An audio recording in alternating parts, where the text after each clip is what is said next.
Team India senior spinner Ravichandran Ashwin ఇంగ్లాండ్తో జరగనున్న 5వ టెస్టుతో అరుదైన రికార్డు సాధించనున్నారు. ఇప్పటి వరకు 99 టెస్టులు ఆడిన ఈ స్పిన్నర్ ధర్మశాల టెస్టులో టెస్టుల సెంచరీని పూర్తి చేయనున్నాడు. దీంతో ఈ ఫీట్ సాధించిన 14వ భారత ఆటగాడిగా నిలవనున్నాడు. 100వ టెస్ట్ అనేది నాకే కాదు, నా కుటుంబం మొత్తానికి ఎంతో ప్రత్యేకమని ఈ సందర్భంగా అశ్విన్ చెప్పాడు.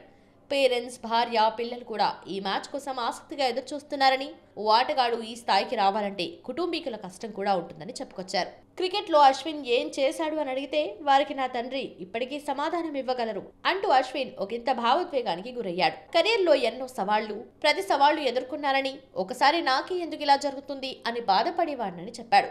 కానీ క్లిష్ట పరిస్థితులు, ఒత్తిళ్లను దాటినందువల్లే ఈ రోజు నాకంటూ ఈ గుర్తింపు వచ్చిందని అన్నారు.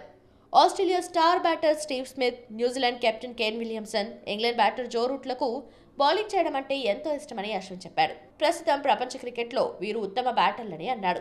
కాగా రాంచీ వేదికగా జరిగిన 4వ టెస్టులో అశ్విన్ టెస్టులో 500 వికెట్లు తీసిన బౌలర్గా రికార్డు సృష్టించాడు. ఇప్పుడు 100వ టెస్ట్ ఆడనున్న 14వ భారత ప్లేయర్గా, తొలి తమిళనాడు ప్లేయర్గా నిలవనున్నాడు. మార్చి 7 నుంచి ధర్మశాల వేదికగా 5వ టెస్ట్ మ్యాచ్ జరగనుంది.